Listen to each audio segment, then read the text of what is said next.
this is a story about a little girl.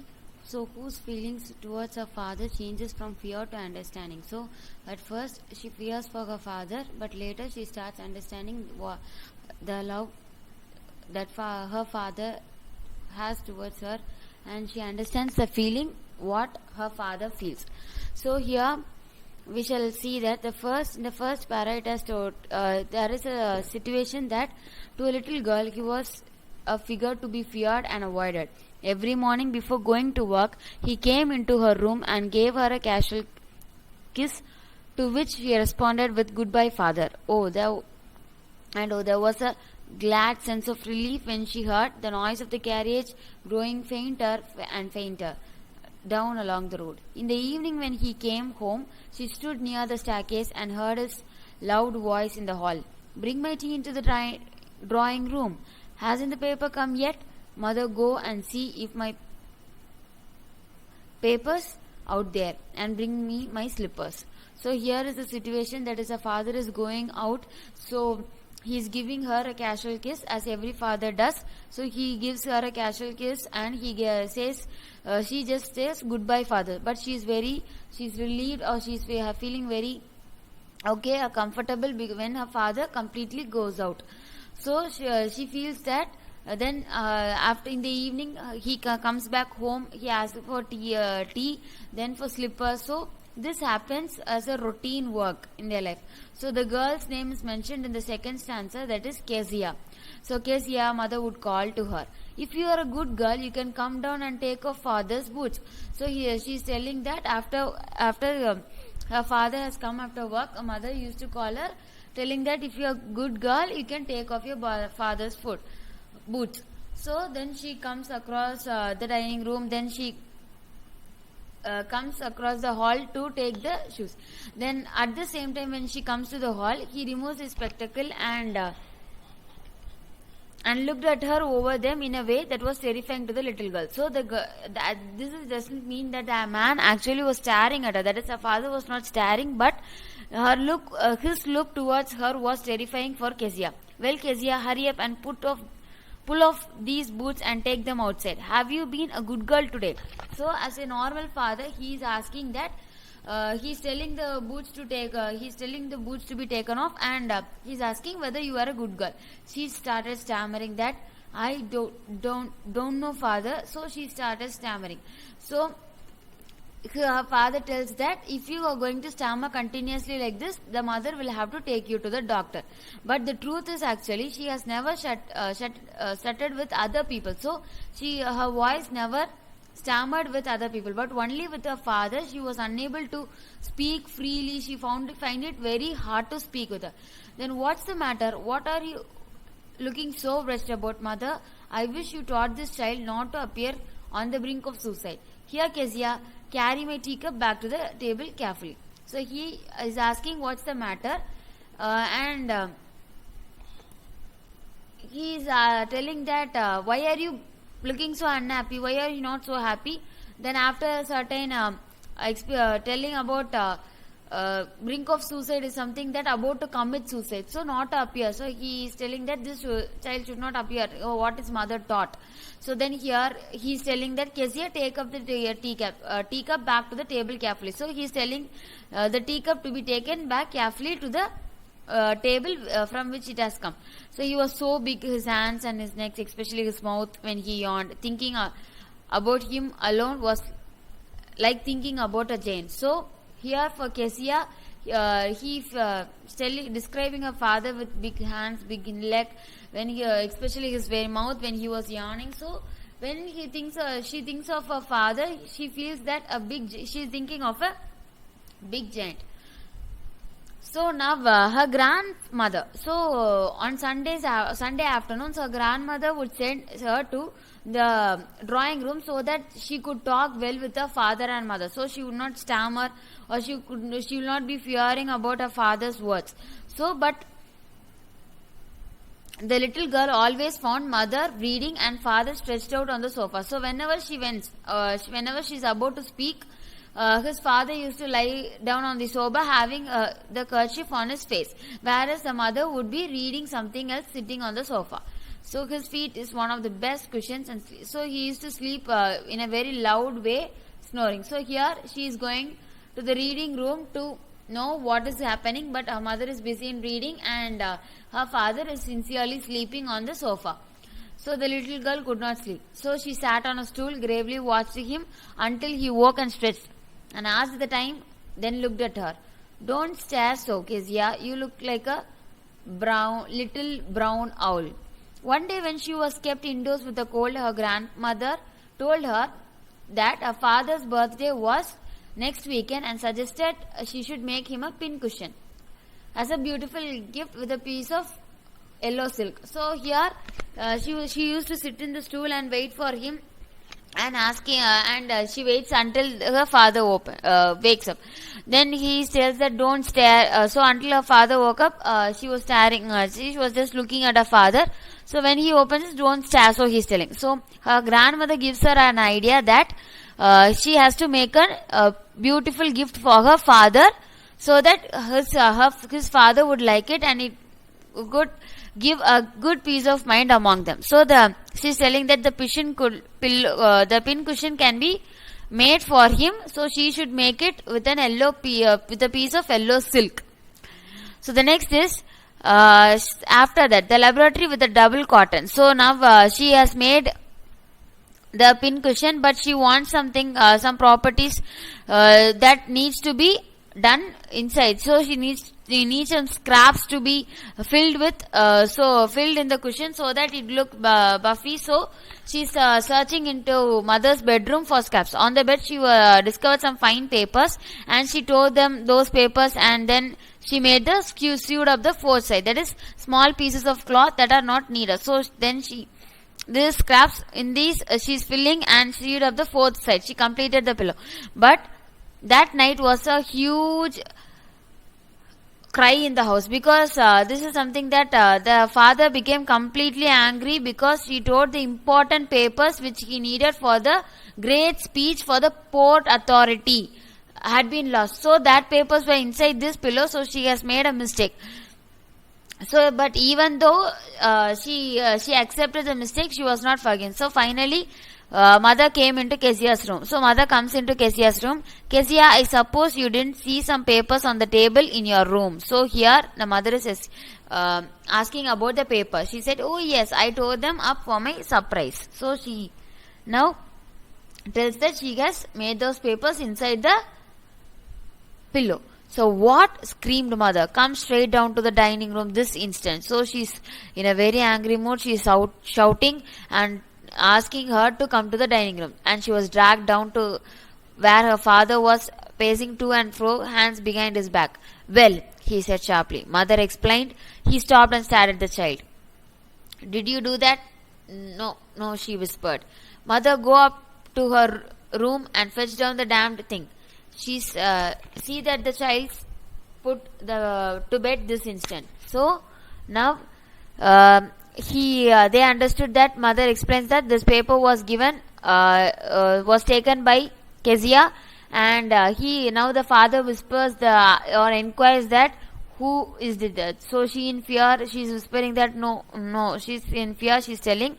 So now there is a checking going on. So crying too much to explain, she lay in the shadowed room watching the evening light make a sad little pattern on the floor. So she became dull. So as every parent shout, she's also sitting in one corner, watching the evening light, and she was sitting sad.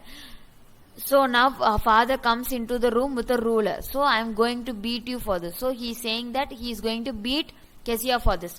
Oh no, she screamed, hiding under the bedclothes. So she's getting into the bedclothes, and she's like screaming, no, don't beat me. He pulled them aside. So he's taking off the bedsheets from her. Sit up, he ordered, and hold out your hands. You must be taught once and for all not to touch what does not belong to you. So he's telling that you must be punished, and so that you will not take others' things without others' permission, and you will not take a thing which does not actually belong to you. But it was for your birthday. So she's telling that also with a stammering, whispering voice, she's telling birthday. So she's telling that she has made a surprise for you, and it was your I made it, Papa, for your birthday.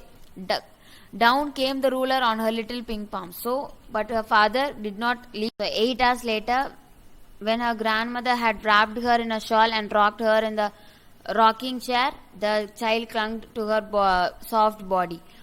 So she now, as after this punishment given to her by her father, after us, her grandmother had now made her. So actually, every grandmother comforts her granddaughter, so she also does that. So she is sobbing, that is, she is crying that what did God make fathers for? So she is very angry at her father, that his father was very cruel. So here's a clean hanky, darling. Blow your nose, go to sleep, pet. You'll forget all about it in the morning. I tried to explain to father, but he was too upset to listen to it. So she is telling that here is a clean hanky so that you can blow your nose and go to sleep, dear. You will not remember about this the next day. That is the next morning. You will not be remembering about this. And she was telling that. So she tried to explain her father, but it was not possible because he was too upset. But the child never forgot. Next time she saw him, she quickly put both hands behind her back and a red color flew into her cheeks.